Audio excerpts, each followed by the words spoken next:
How's it going, YouTubers? Cornwolf here. Thank you for joining me for another video today. And today we've got a look at the Hitman beta, which was out last week. I managed to secure a key for it, and the footage you're seeing is from that beta, and it's also on the PC. At the minute, the beta was only available on the PS4 and the PC. I'm not owning a PS4 at the moment anyway, until I can afford that. Played it on the PC. So that's the footage and the gameplay that you're seeing from there. Like I say, it was last weekend, so not only did we have the Division beta, but we also had the Hitman beta, so lots of betas or demos or whatever you want to call them at the minute. Not too sure why the Hitman one's classed as a beta, because other than leaderboards and stuff, it's not an online game, so I would say it's a demo. This is a subject for another conversation, but for some reason the lines between a beta and a demo have got very blurred recently, and personally alpha and beta testings, although they are general testings, they very much tend to be towards games that are online, because you're mainly testing servers and things like that, and demos were mainly just to show you off the game and show you what you can do. But anyway, I digress. So yeah, we had the beta for the Hitman, and it's really good. You'll probably see from the screens behind that it looks absolutely fantastic. There's a point where it cuts from the video, the entrance video, and it actually goes into you controlling Agent 47. And it looks great, and you don't even realise that you're actually then controlling it. So from playing the game, my initial impressions is it looks great, and it was really good. If I'm honest, not a lot's changed, but it does feel like they have hit the reset switch a little bit like that of Tomb Raider from last year or year before, where you're playing the same game, slightly different contexts in terms of levels and different things like that, but they've hit the reset switch in terms of they've gone back to basics and whatnot. The storyline was a little bit confusing. I think there wasn't really a lot said about it, but from what I can gather, you've actually got amnesia. I don't know whether you've had an accident at a mission. I didn't play. I've played pretty much all the Hitman games, but not to the end, because some of them just got a little bit ridiculous and weird and hard, and so I sacked them off, to be fair. So I don't know if at the end of one of them you end up in this explosion or whatnot, I don't know. But basically, if it feels as if you've got amnesia.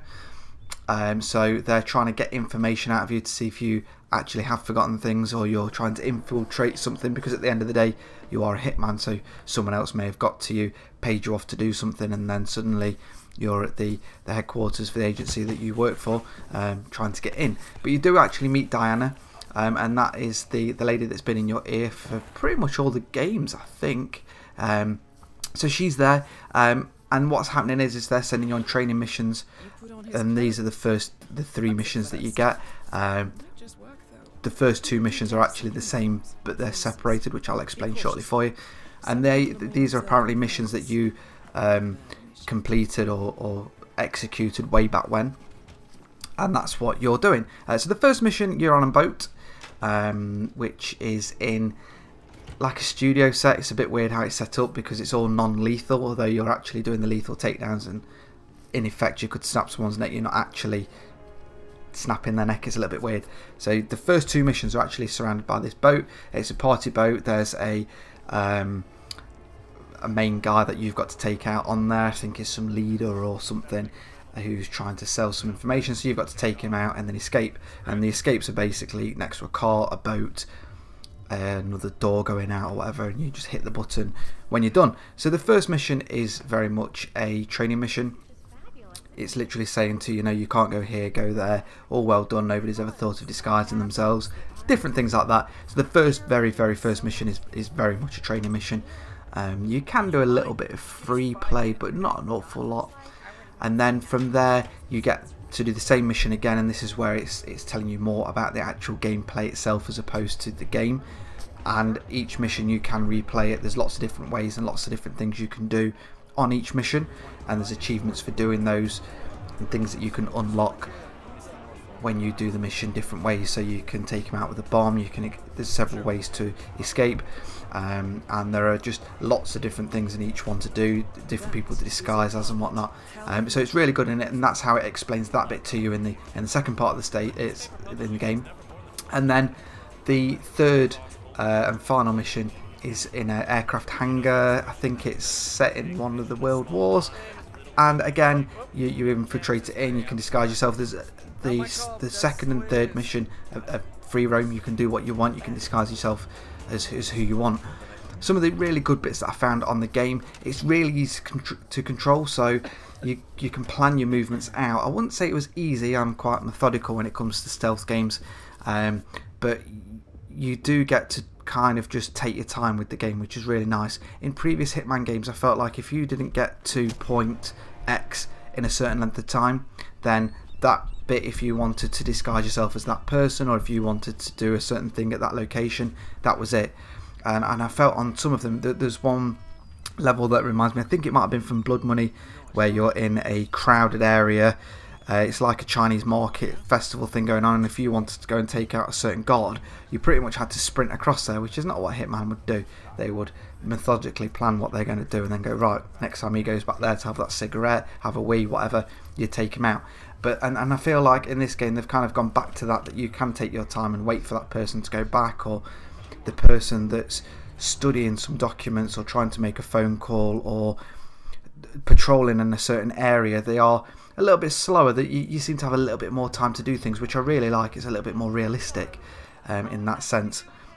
The other bits that you do get as well throughout the game is just from wandering around, you'll suddenly overhear a conversation, and if you stay there long enough, that will then trigger that you can, for example, if you steal these documents on the mission in the hangar, you then hear that some documents are there, some microfiche, so you can put it onto a projector. You can go and put the documents on a projector, and you can actually booby trap the projector to electrocute the guy that you're actually supposed to kill when he sees that they're up on the screen.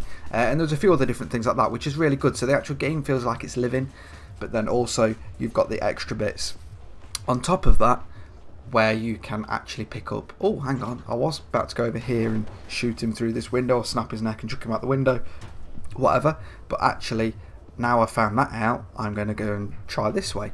And it just means that you've got a lot of replay value. I did actually get the chance when I was at Eurogamer back at the end of September to actually speak to a couple of guys after watching a video to do with Hitman, because I've always been a fan of the series, not necessarily a fan of the games, because they have changed a lot over the years, but I've always been a fan. I've always liked to get them and just see how hard they are and get myself frustrated with them. So I was interested to go, and it was just more of a video explaining a couple of the missions, how there's a lot of different ways to do the missions, and it was just a video just showing you things. But I managed to speak to one of the developers, or one of the guys that was actually helping with the game, and it turns out that as far as I'm aware, things may have changed, and this wasn't 100% and things like that, but this actual series of Hitman, or this Hitman game, is actually going to be a series of episodic gameplay, so a little bit like that of Life is Strange, the Walking Dead games, the Game of Thrones games that Telltale Games have done. So it's actually going to be episodic, but it's more missions as opposed to episodes, so it's not going to be play the first couple of hours of the game, well done, you've done that, now you've got to wait a couple of months for the next one.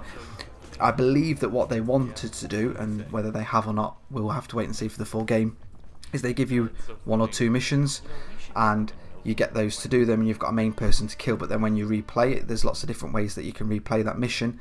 But also they wanted to make it online and organic, so then you might get a phone call from Diana and it's like, right, okay, we've now got this mission at exactly the same location, but you need to go over here and you need to kill this person. So if that does work out, which was something that they were trying to figure out for themselves, it is going to be really good, and a little twist on the episodic versions of games that we are getting these days. I do quite like those because they make it a little bit cheaper, so you get to almost have a sampler, and if you like it and you want more, then when they release the next lot, they'll be there. Or if they just release a full game, then fair play, and we'll play it and find out. So anyway, I did really like the demo. It played really well, and I'm just looking forward to actually getting into the meat of the mission.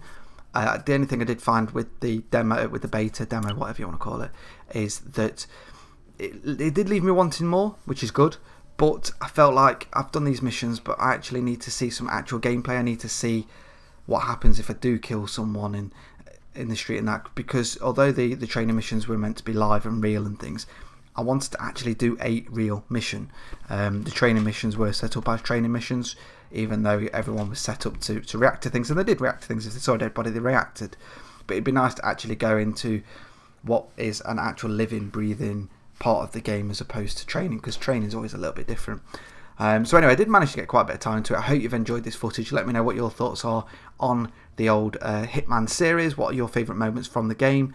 And if you are looking forward to this version, if you do manage to get any more keys or any more information and things like that, then I'll be sure to do another video and show you some more stuff, and hopefully I'll get the full game and we can maybe do a few missions together, either on a stream or I'll just put it up on here on YouTube. So until next time guys, thank you very much for watching. Don't forget to smash that like button, drop a few comments below on your favourite bits from the Hitman series, and until next time, I shall see you all soon.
So good of you to fly down. Can I offer you a drink? Oh, no thank you. No. Not before 6. My wife is very insistent about that. My sympathies. So, excellent timing. I just had the computer set up in my office. Shall we? Yes, please.